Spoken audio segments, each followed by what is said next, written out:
Everyone, কেমন আছেন সবাই? আশা করি অনেক ভালো আছেন। তো পে স্কেল নিয়ে বেশ কয়েকটি পত্রিকা নিউজ করেছে। তো চলুন আমরা সেই পত্রিকাগুলো দেখব। সেই পত্রিকায় কি নিউজ করছেন তারা। দৈনিক আমাদের বার্তা নিউজ করেছেন যে পে স্কেল বাস্তবায়িত হবে 3 ধাপে। এরপর আরও কিছু পত্রিকা নিউজ করেছে, এটা 18 ডিসেম্বর 2025। এরপর সময় টিভি করছে নবম পে স্কেল নিয়ে দীর্ঘ বৈঠকে যেসব আলোচনা। এটিও 18 ডিসেম্বর 2025, অর্থাৎ আজকের করা প্রতিবেদন। এরপর আমরা দেখব যুগান্তর একটি নিউজ করেছেন 18 ডিসেম্বর 2025, আজকে যুগান্তর পত্রিকা একটি প্রতিবেদন তৈরি করেছেন পে স্কেল নিয়ে। এরপর যদি আমরা দেখি ইনকিলাব ও একটি প্রতিবেদন করেছেন আজকে 18 ডিসেম্বর 2025, বলছে যে কমিশনের 5 ঘন্টার বৈঠকে পে স্কেল নিয়ে যে সিদ্ধান্ত হলো। এরপর আমরা বিস্তারিত জানব যে পে স্কেল নিয়ে কী সিদ্ধান্ত এলো। এরপর আরও পত্রিকা প্রতিবেদন করছে দেশ রূপান্তর 18 ডিসেম্বর 2025। দেশ রূপান্তরের হেডলাইনে বলা আছে 3 ধাপে বাস্তবায়িত হবে পে স্কেল। আরও বেশ কয়েকটি পত্রিকা প্রতিবেদন তৈরি করছেন। তো আপনারা যে যেখান থেকে ভিডিওটি দেখতেছেন অবশ্যই ভিডিওটিকে শেয়ার করে দেবেন এবং আপনার মূল্যবান মন্তব্য করে যাবেন। পে স্কেল আসলে বাস্তবায়িত হওয়া দরকার কিনা আপনারা বলে যাবেন, এবং এই পে স্কেল কবে নাগাদ বাস্তবায়ন করতে হবে এটিও আপনারা আপনাদের মূল্যবান মন্তব্য কমেন্টে বলে যাবেন। তো চলুন আমরা বিস্তারিত জেনে নিই। সরকারি কর্মকর্তা কর্মচারীদের নবম পে স্কেল 3 ধাপে বাস্তবায়িত হবে। প্রথম ধাপে আগামী জানুয়ারি মাসে কমিশন তাদের সুপারিশ জমা দেবে বলে জানা গেছে।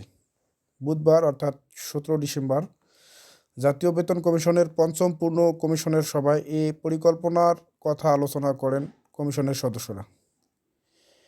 বিকেল 3টায় শুরু হওয়া এই সভা রাত 8টা পর্যন্ত হয়, অর্থাৎ বিকেল 3টায় শুরু হয় এবং 8টায় এই সভা শেষ হয়ে যায়। পে কমিশনের চেয়ারম্যান জাকির আহমেদ খানের সভাপতিত্বে অনুষ্ঠিত সভায় কমিশনের ডক্টর মোহাম্মদ আলী খান, মোহাম্মদ ফজলুল করিম, মোহাম্মদ মুসলিম উদ্দিন, সদস্য সচিব মোহাম্মদ ফরহাদ সিদ্দিক সহ কমিশনের খণ্ডকালীন সদস্য এবং কর্মকর্তারা উপস্থিত ছিলেন। সভা সূত্রে জানা গেছে 3 ধাপে পে স্কেলের সুপারিশ বাস্তবায়িত হবে। প্রথম ধাপে পে কমিশন তাদের রিপোর্ট জমা দেবে। দ্বিতীয় ধাপে এটি সচিব কমিটিতে যাবে। সচিব কমিটির অনুমোদনের পর তা প্রধান উপদেষ্টা পরিষদে পাঠানো হবে। উপদেষ্টা পরিষদ কমিশনের রিপোর্টের বিষয়ে চূড়ান্ত সিদ্ধান্ত নেবে। এরপর এ সংক্রান্ত গেজেট জারি করা হবে।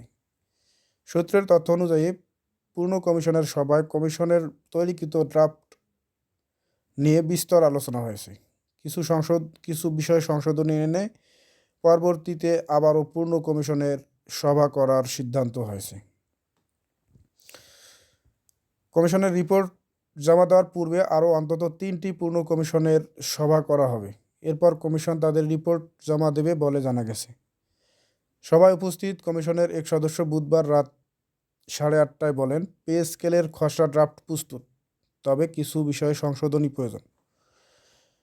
এজন্য আমাদেরও আরও সভা করতে হবে। এরপর কমিশন তাদের রিপোর্ট জমা দেবে।